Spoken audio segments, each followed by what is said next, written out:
ज़्यादा सोचने से बेहतर है कि इस्तिग़फ़ार किया जाए। ज़्यादा सोचना मुश्किलात को बढ़ाता है और इस्तिग़फ़ार मुश्किलात का हल है।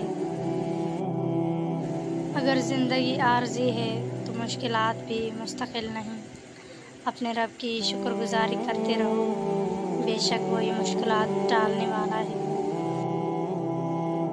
ज़िंदगी एक ऐसी किताब है जिसके हर सफ़े पर हमारी मर्ज़ी की कहानी नहीं लिखी होती, लेकिन हर सिफ़ा हमें पढ़ना ही पड़ता है। सब्र वाले कानों से सुनो, हमदर्द आँखों से देखो, मोहब्बत वाली ज़ुबान से बोलो। यही वो सिफ़ात हैं जो इंसान में होनी चाहिए। कि बादलों की तरह रहो जो फूलों पर ही नहीं कांटों पर भी बरसते हैं। किसी को भी दिया गया एक आंसू उम्र भर की इबादतों पे पानी फेर सकता है। अल्लाह ताला फरमाता है कि तू करता वो है जो तू चाहता है, पर होता वो है जो मैं चाहता हूँ। तू वो कर जो मैं चाहता हूँ, फिर वो होगा जो तू चाहता है। फज्र, कितनी बदकिस्मती है ना, आप फज्र तक जागते रहें लेकिन फज्र पढ़े बिना सो जाएं। कामयाबी चाहिए तो दिन का आगाज़ फज्र की नमाज और कुरान पाक की तिलावत से करें। कि दौलत तो विरासत में मिल सकती है मगर पहचान अपने दम पर बनती है। क़यामत, रसूलुल्लाह सल्लल्लाहु अलैहि वसल्लम ने फरमाया, अलामात क़यामत में से ये है कि दीनी इल्म उठ जाएगा, जहल ही जहल ज़ाहिर हो जाएगा और शराब पी जाएगी और ज़िना फैल जाएगी।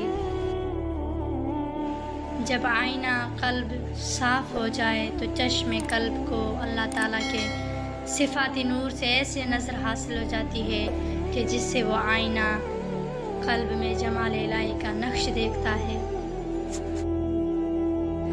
नमाज की तो वो शान है जो रोक देती है तवाफ़े काबा को, तो तेरे कारोबार की क्या औकात है जिसके लिए तू छोड़ देता है नमाज को।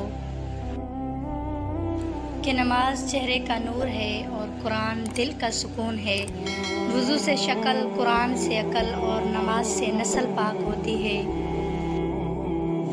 जितना परेशान हो उतनी नमाज पढ़ो, क्योंकि जितनी नमाज पढ़ोगे उतनी ही मदद आएगी। खुशहाल ज़िंदगी के लिए दरगुज़र ज़रूरी है। अगर हर किसी से उलझते रहोगे तो दुनिया में अपना ही सुकून बर्बाद कर दोगे। जो तुमसे बदअखलाक़ी करता है वो अपने पैर पर खुद कुल्हाड़ी मारता है कि कल क़यामत में वो हार जाएगा और तुम जीत जाओगे। जब कोई तुमसे बदतमीज़ी करता है वो तुम्हारा कर्ज़ी बन जाता है।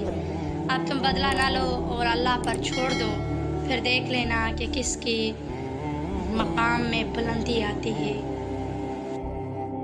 कि अल्लामा इक़बाल फरमाते हैं, सोने दो अगर वो सो रहे हैं गुलामी की नींद में, हो सकता है वो ख्वाब आज़ादी के देख रहे हों। अगर आपका दिल बात पर बात घबरा जाता है तो आप ढूंढ कर नेकियां कीजिए।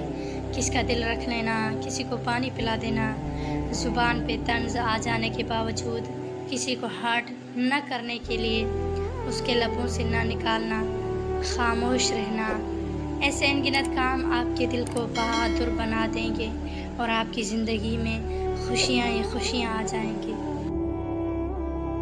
कि मुस्तक़बिल की मनसूबाबंदी ज़रूरी है, गुज़रे दिनों पे बस पछताया जा सकता है। ससुराल उस घिटी हुई जूती ही मानद है जिसे पहनो तो मालूम न पड़े कि कहाँ से चुभती है। गिनती के लायक कुछ भी नहीं होता, लेकिन उतारो तो पाँव मन भर का हो जाए, यूँ कि खुद अपना बोझ सहारना ही मुश्किल ठहरे। हज़रत अली अलैहिस्सलाम ने फरमाया, सख्ती के साथ तरबियत करना नामुमकिन है, इसलिए अपने बच्चों के साथ नरमी करें, उनको अपनी ही बातों के ज़रिए सिखाएं। हर उगने वाली चीज़ ये बताती है कि इंसान जो बेचता है वही काटता है। ए मेरे दोस्त, अगर तुम समझदार हो तो मोहब्बत के सिवा कुछ न बीजो।